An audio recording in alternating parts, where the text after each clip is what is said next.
is nakadungog ug daghang maayong mabutang mahitungod kang Hesus. Ug gusto niyang makita si Hesus.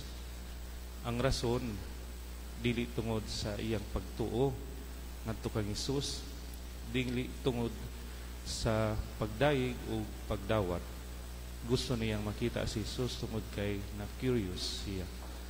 Si Herodes mingon gipunggutan ko na si Juan. Naguna-una si Herodes nga si Juan mibalik aron pagsamok kaniya aron sa pagbayad kaniya sa iyang bugat nga mga krimen nga nahimo. Busa gusto niyang makita si Hesus ug mahibaluan kung kinsa gayud si Hesus ug dayon mawala ang iyang kahadlok ug kabalaka. Ang ebanghelyo karong adlaw naghagit kanato nga mas makaila ug makakita kita kang Hesus. Unsay atong nahibuluan bahin kang Hesus? Ang pagkaila kang Hesus nanginahanglan og personal nga pagsalig. Ang pagkaila kaniya kinahanglan magikan sa atong personal nga kasinatian. Ang bugos nga pag-ila kay Hesus mao ang pagtugyan sa atong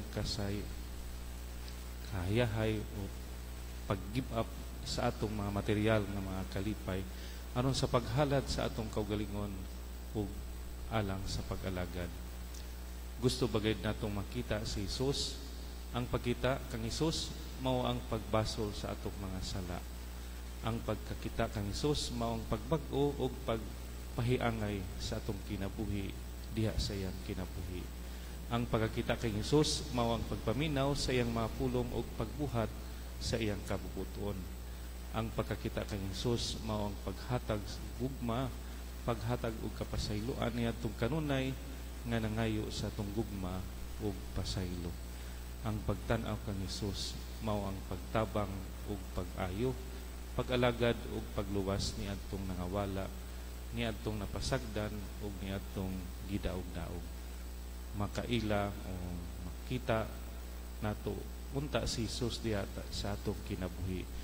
Tungod kay si Hesus anaa ug buhi sa mga tao diha sa atong palibot. Ilabi na niadtong nanginahanglan sa atong pag-alagad.